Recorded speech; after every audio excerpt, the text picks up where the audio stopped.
El siguiente segmento tiene contenido o opinión.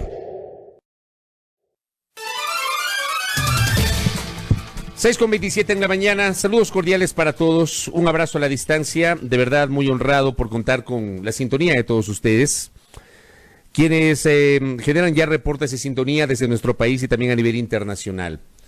Quiero en estos minutos expresar mi abrazo fraterno, mi testimonio de solidaridad y de condolencias absolutas para una querida amiga y además oyente asidua de este espacio de noticias, Silvana Pastor. Su abuelita, en medio de este confinamiento, falleció en estas horas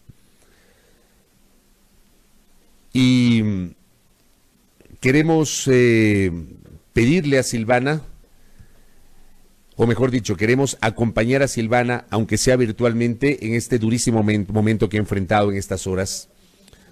Todas las condolencias, nuestro abrazo fraterno, todas las energías que podamos enviar, lo poco que se puede hacer, para los que somos cristianos, para los que somos católicos, dejar y respetar los designios de Dios y pedirle al Señor la fortaleza para poder sobrellevar este durísimo momento.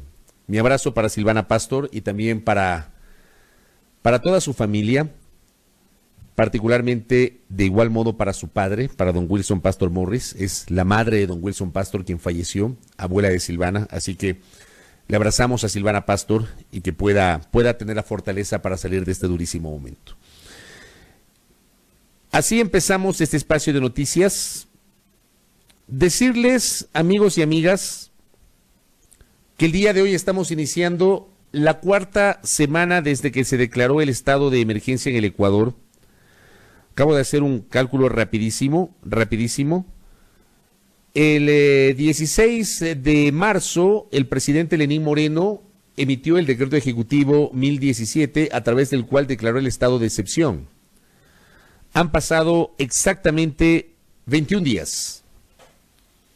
21 días. Hoy se cumplen 21 días desde que se declaró el estado de excepción y cumplimos hoy 20 días desde que comenzó el denominado toque de queda a nivel nacional.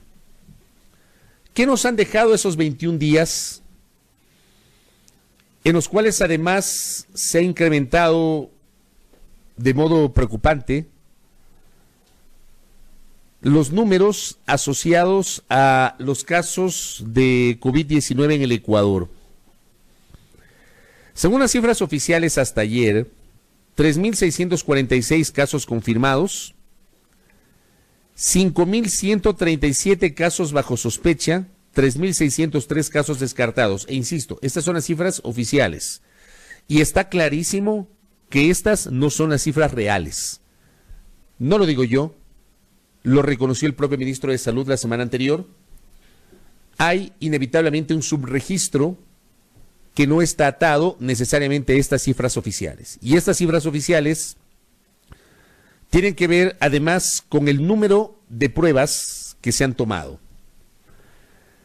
Desde que empezó la emergencia, y voy a retrotraerme un poco más atrás, al 29 de febrero, cuando se habló del primer caso, y vamos más atrás, vamos al 14 de febrero, que la paciente primaria ese día fue justamente cuando arribó al Ecuador procedente de España. El 14 de febrero, 15 días después, el 29, el gobierno confirmó de modo oficial que esta persona era la portadora del primer caso confirmado de COVID-19 en el Ecuador. Apenas 12.386 pruebas se han tomado, 12.386 muestras para COVID-19 es lo que señala justamente las cifras oficiales, y de eso los 3.646 casos confirmados y 5.137 casos bajo sospecha. 180 fallecidos dicen las cifras oficiales, y en esas cifras oficiales se incluye 159 fallecimientos sobre los que hay una presunción de que su deceso, el deceso de estas personas, ocurrió por contagio de COVID-19. En las condiciones actuales, En las condiciones tan complejas en las cuales estamos viviendo, va a ser casi imposible, si no imposible, casi imposible, que se pueda determinar con certeza que esas 159 personas fallecieron igualmente contagiadas por COVID-19. Y digo esto porque está claro que hay un problema muy complejo en el Ecuador, sobre todo en la ciudad de Guayaquil, asociado a la recolección de los cadáveres, que es algo que nos duele y que nos duele muchísimo.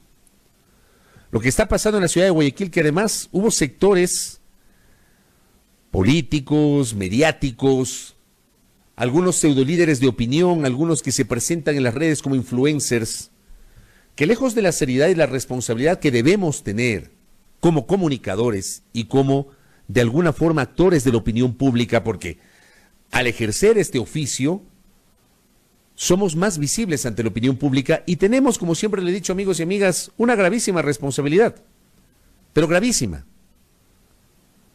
Y creo que no siempre se entiende aquello. Este juego de pretender, al menos ocurrió hasta la semana anterior, de pretender minimizar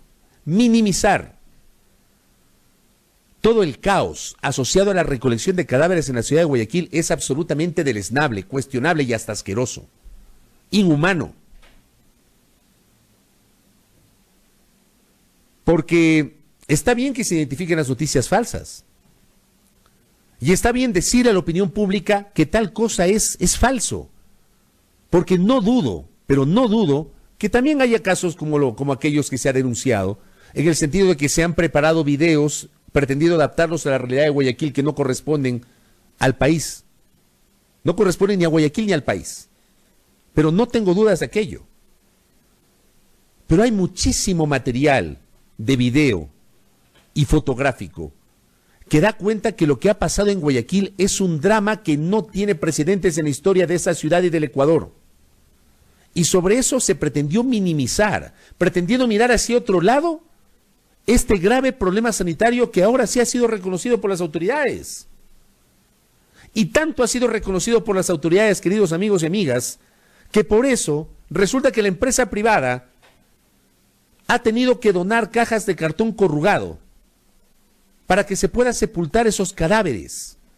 Si no hay un problema de aumento del número de cadáveres, estimados pseudolíderes de opinión o pseudoinfluencers, si no hay un problema en ese sentido, no tendría sentido, pues, que la empresa privada done cajas de cartón corrugado para que puedan sepultar cadáveres, porque no hay, pues, cajas de madera.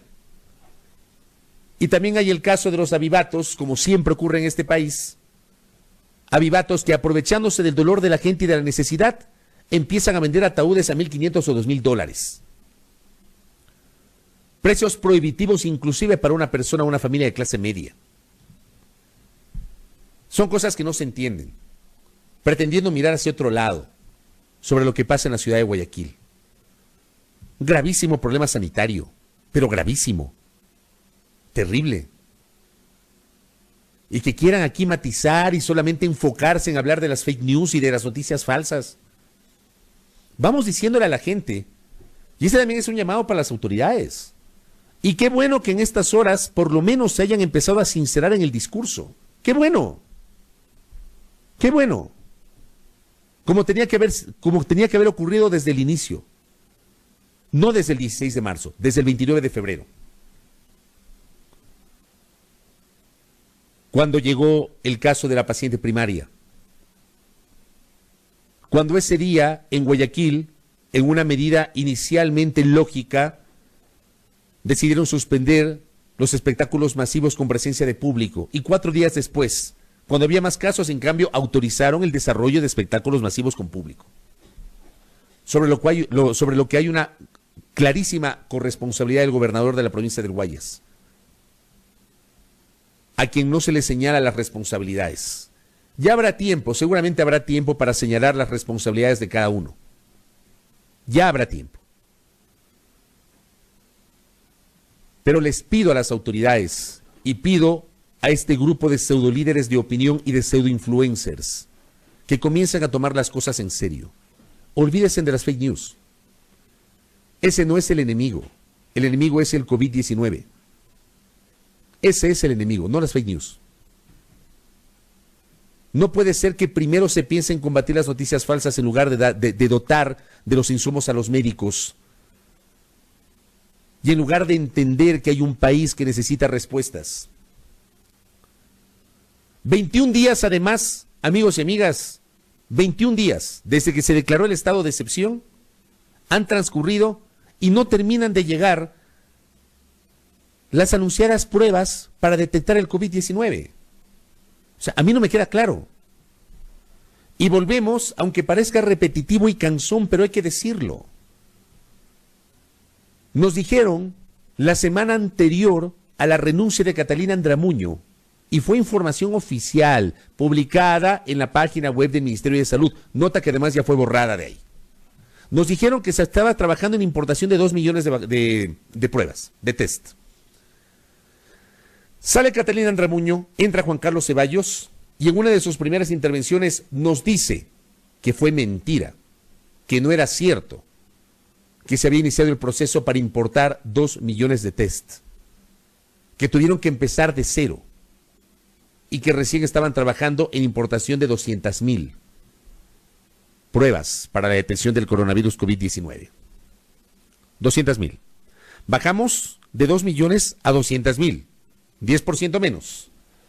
Después algunos funcionarios en entrevistas dijeron 500,000. Después alguien dijo 100,000. Luego dijeron 300,000. Luego dijeron 200,000. Pues ni 100,000, ni 200,000, ni 300,000, ni 500,000, ni 2 millones de pruebas hasta el sol de hoy llegan. Y este fin de semana el viceministro de Salud señaló que recién habían sido calificados los proveedores. A mí no me queda claro eso, créanme, porque yo entiendo que en estado de excepción el estado de excepción permite minimizar los procesos de compra. Eso no significa que se puede comprar a cualquier precio, pero permite minimizar determinados pasos dentro de la contratación pública. Y se han demorado 3 semanas para importar las pruebas. O sea, no sé si yo estoy equivocado, porque no me queda claro por qué se han demorado tanto para importar las pruebas.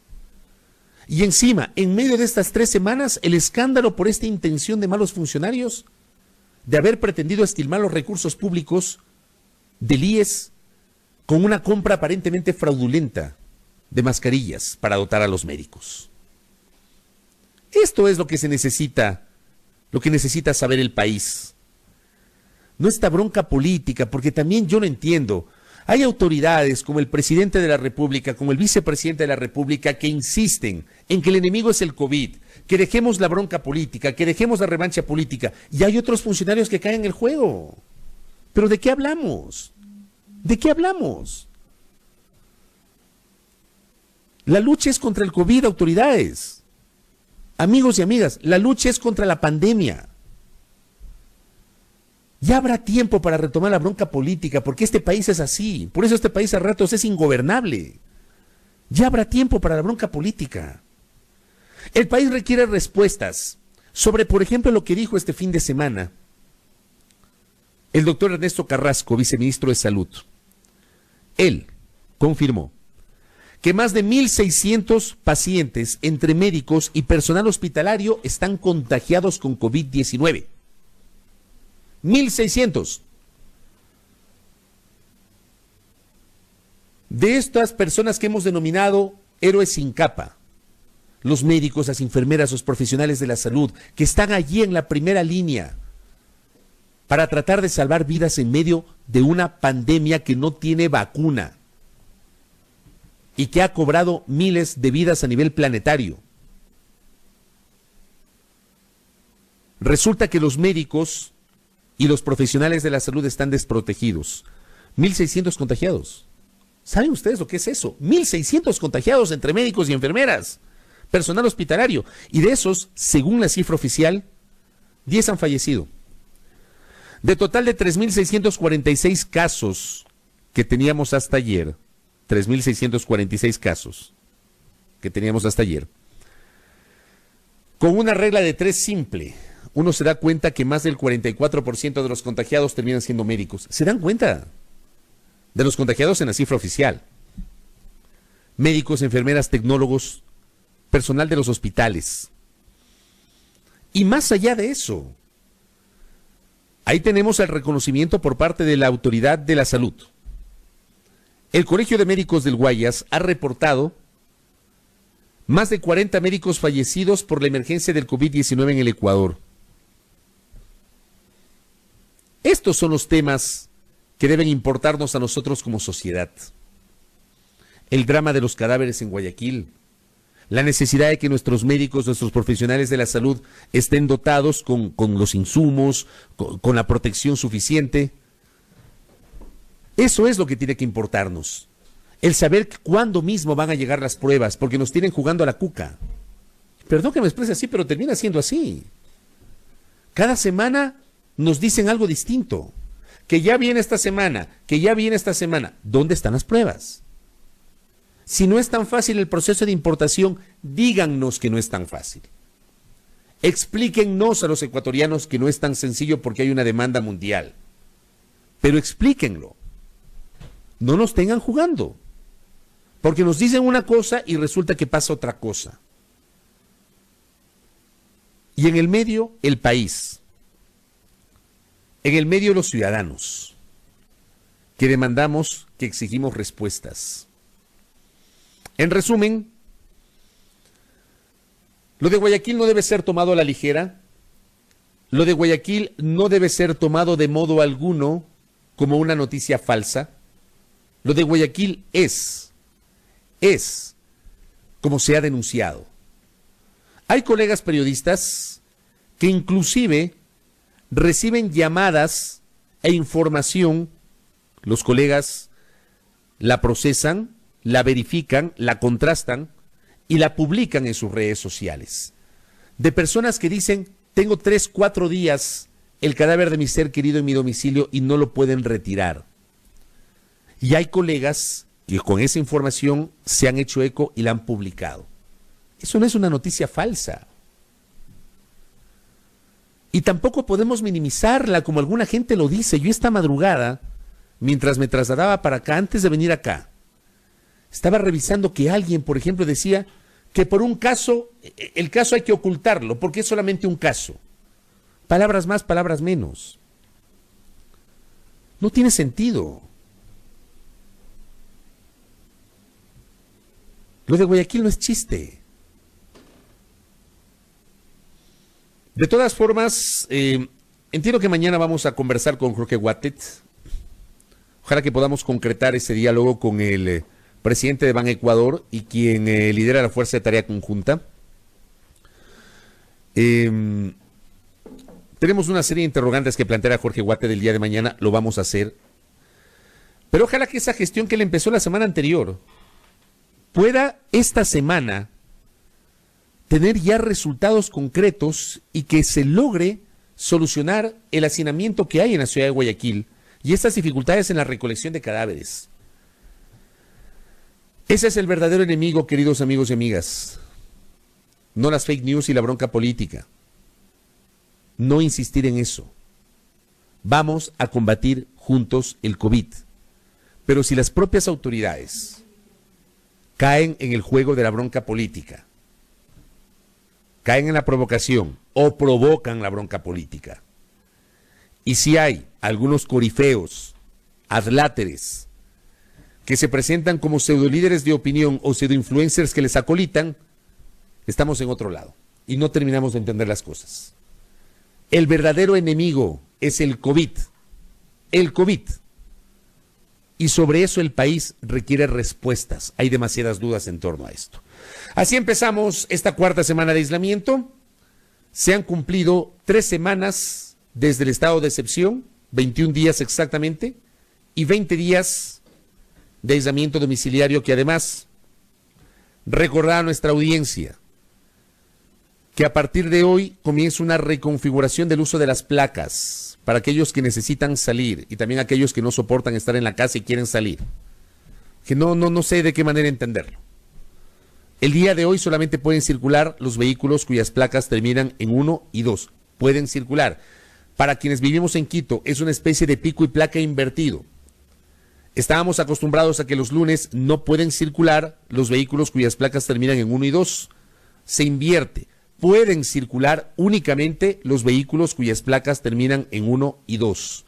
Así empezamos la semana.